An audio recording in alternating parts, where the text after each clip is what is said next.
जननीं शारदां देवीं रामकृष्णं जगद्गुरुं पादपद्मे त्वयोश्रित्वा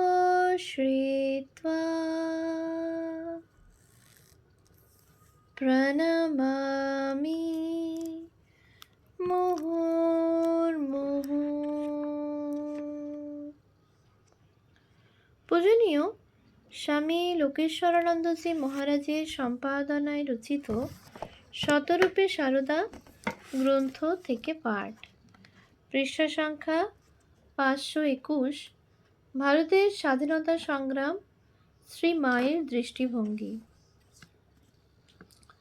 এ কথা নিশ্চয়ই বলা যায় যে নিছক ভক্তের আহ্বান নয়, জাতীয় মুক্তি সংগ্রাম এবং মুক্তি সংগ্রামীদের প্রতি সহানুভূতি না থাকলে সাম্রাজ্যবাদী শাসনের ওই যুগে মায়ের পক্ষে রাষ্ট্রদ্রোহিতার অপরাধে অভিযুক্ত বা পুলিশের চোখে মুক্তি সংগ্রামীদের সঙ্গে সম্পর্কযুক্ত ব্যক্তিদের এভাবে আশ্রয় এবং কৃপা দান করা সম্ভব হতো না।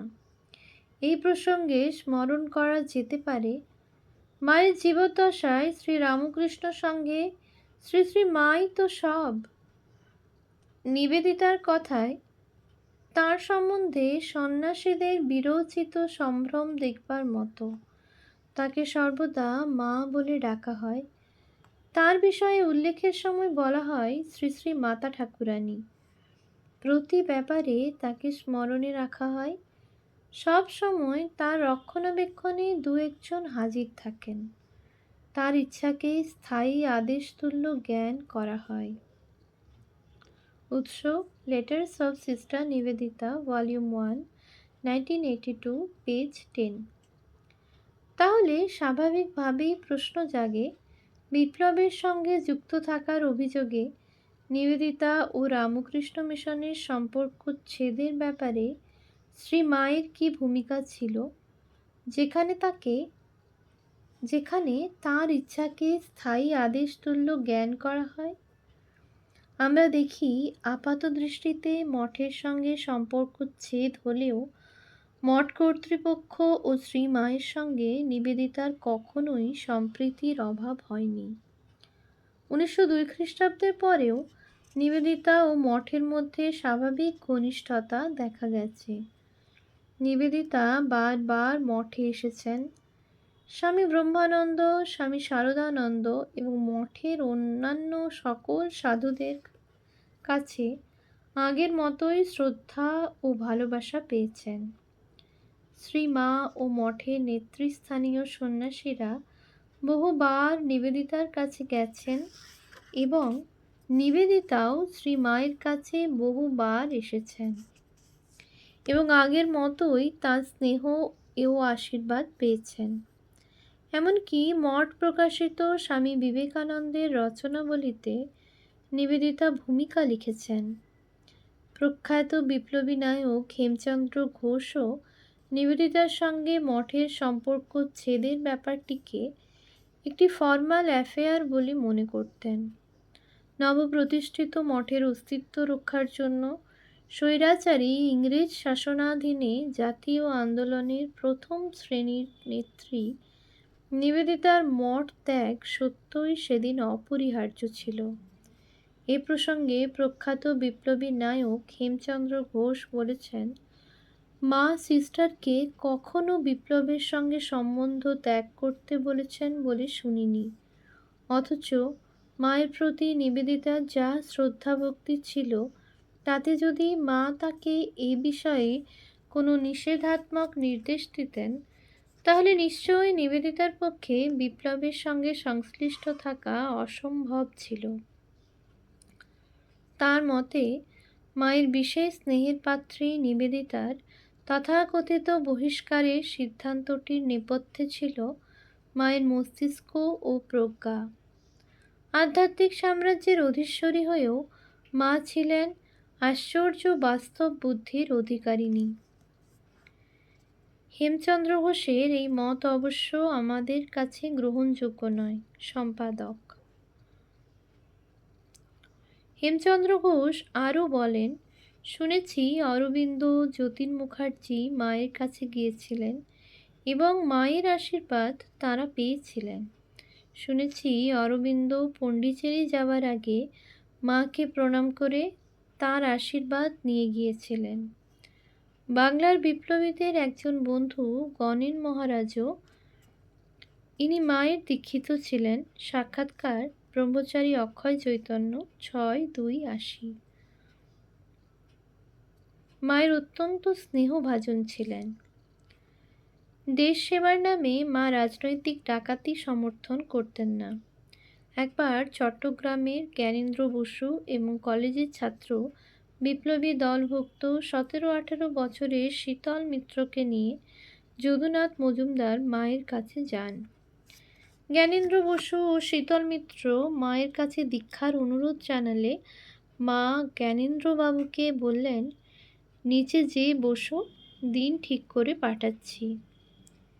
শীতল মিত্রকে শুধু নিচে বসতে বললেন, দীক্ষার কথা কিছু বললেন না। একটু পরে রাসবিহারী মহারাজ স্বামী অরূপানন্দ নিচে জ্ঞানবাবুকে দীক্ষার দিন জানিয়ে গেলেন, কিন্তু শীতল মিত্র সম্পর্কে কিছু বললেন না। খানিক পরে তিনি পুনরায় এসে যদুবাবুকে বললেন, যদু, মা বললেন আজকাল এমন অনেক ছেলে এসে দীক্ষা নিয়ে যায় যাদের গভর্নমেন্ট পরে ধরে নিয়ে গিয়ে আটকে রাখে, আর তাদের মা বাপ দুঃখ জানিয়ে পত্র দেয়। যদুবাবু লিখছেন, শুনিয়া চমকিত হইলাম। শীতল যে দেশের কাজের জন্য ডাকাতিও করে তাহা জানিতাম। রাসবিহারী মহারাজ পুনরায় আসিয়া বলিলেন, যদু, কি জানিস বল। আমি আর কি বলিব। কতকটা চাপিয়া গিয়া বলিলাম, এর শিক্ষক ত্রিবেণীবাবুকে গভর্নমেন্ট অন্তরীণ করেছে। শীতল তেমন গুরুতর কিছু করে থাকলে তাকেও নিয়ে যেত। তুই দায়িত্ব নিলে মা দীক্ষা দেবেন। তাহার এই কথা শুনিয়া শীতলকে প্রশ্ন করিয়া আমি তাহার ভবিষ্যৎ আচরণের জন্য জামিন হইলাম। উৎস শ্রী শ্রী সারদা দেবী, পৃষ্ঠা 135-36। এই ঘটনা থেকে শ্রী শ্রী মায়ের অন্যতম জীবনীকার ব্রহ্মচারী অক্ষয় চৈতন্যের সিদ্ধান্ত, মা তো সবই জানেন। শীতল মিত্র বিপ্লবী ছিল, ডাকাতি করত। নিষ্ঠার সঙ্গে দেশের কাজ করলে, আন্দোলন করলে মা কখনো বিরূপ ভাব দেখাননি, বরং তারা এলেই মা দীক্ষা দিয়েছেন। কিন্তু তারা দেশ সেবার নামে চুরি ডাকাতি করবে, মা তা অ্যাপ্রুভ করেননি। বলা বাহুল্য, সদাচরণের অঙ্গীকার পাওয়ার পরই মা তাকে দীক্ষা দিয়েছিলেন। উৎস সাক্ষাৎকার ব্রহ্মচারী অক্ষয় চৈতন্য 6-2-80। এ প্রসঙ্গে উল্লেখ করা যেতে পারে, বিখ্যাত বিপ্লবী নেতা হেমচন্দ্র ঘোষ প্রথম বয়সে স্বাধীনতার জন্যে স্বদেশী ডাকাতিতে বিশ্বাস করলেও পরবর্তীকালে স্বীকার করেছেন, স্বদেশী ডাকাতির ফলে মুক্তি সংগ্রামের যে ক্ষতি হয়েছিল এ বিষয়ে আজ কোনো সন্দেহ নাই। এই ক্ষতির কারণ বিশ্লেষণ করতে গিয়ে তিনি বলেছিলেন, মানবিক কারণে জনসাধারণ এর ফলে বিপ্লবীদের থেকে দূরে চলে গিয়েছিল। তাদের মনে বিপ্লবীদের সম্বন্ধে একটা সন্ত্রাস, সন্দেহ এবং অবিশ্বাসের ভাব দানা বেঁধেছিল।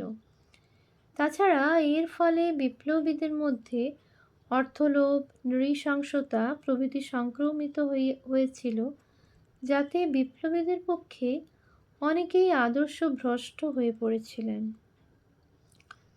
রাখাল বেনু, মাঘ 1387, চৈত্র 1388, পৃষ্ঠা 293। শ্রী শ্রী মা যে রাজনৈতিক অন্তর্দৃষ্টি নিয়ে স্বদেশী ডাকাতির ব্যাপারটি দেখেননি এ বিষয়ে আমরা নিঃসন্দেহ। তার আধ্যাত্মিক অন্তর্দৃষ্টি ও প্রজ্ঞার আলোতেই তিনি বুঝেছিলেন স্বদেশী ডাকাতি স্বদেশ প্রেমকে কোথায় নিয়ে যাবে। ভারত জার্মান ষড়যন্ত্রের সময় 1917 খ্রিস্টাব্দে তিলজলা রেলওয়ে ক্যাবিনেট দেবেন্দ্রনাথ ঘোষ বাঁকুড়ার যূথবিহারী গ্রামের লোক ও তার স্ত্রী সিন্ধুবালা নিজেদের রেলওয়ে কোয়ার্টার্সে যুগান্তর দলের পলাতক বিপ্লবী অমরেন্দ্রনাথ চট্টোপাধ্যায়, কুন্তল চক্রবর্তী ও ভূপেন্দ্র কুমার দত্তকে আশ্রয় দিয়েছিলেন। সিন্ধুবালা দেবী নিজ গ্রামে চলে গেলে ভারত রক্ষা আইনে সাবাজপুর গ্রাম নিবাসী সিন্ধুবালাকে গ্রেপ্তারের জন্য পুলিশ পাঠানো হয়। ইনি ছিলেন দেবেনবাবুর ভগ্নী এবং তখন আসন্ন প্রসবা। এই গ্রেপ্তারের পর জানা গেল নিকটবর্তী গ্রামে আর এক সিন্ধুবালা আছেন, দেবেনবাবুর পত্নী। নামের সাদৃশ্য হেতু পুলিশ দুই সিন্ধুবালাকেই গ্রেপ্তার করে। গ্রেপ্তারের পর তাদেরকে রাত্রিতে হাঁটিয়ে এক জমিদারের কাছারিতে নিয়ে যাওয়া হয়। পরদিন সকালে হাঁটিয়ে ইন্দাস থানা এবং সেখান থেকে ট্রেন পথে বাঁকুড়া এবং বাঁকুড়া স্টেশন থেকে হাঁটিয়ে 2 মাইল দূরবর্তী বাঁকুড়া থানায় হাজির করা হয়। 15 দিন জেল হাজতে থাকার পর নির্দোষ প্রমাণে তারা খালাস পান। সিন্ধুবালা ঘটনায় সেদিন সমগ্র গ্রাম বাংলা উত্তেজিত হয়ে উঠেছিল।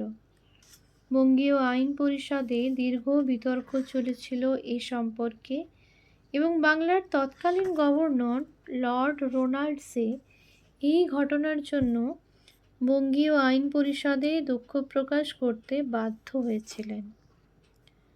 উৎস মডার্ন রিভিউ, ভলিউম 23, 1918, pp 227-228, স্বাধীনতা সংগ্রামে বাংলার নারী, পৃষ্ঠা 276 থেকে 77।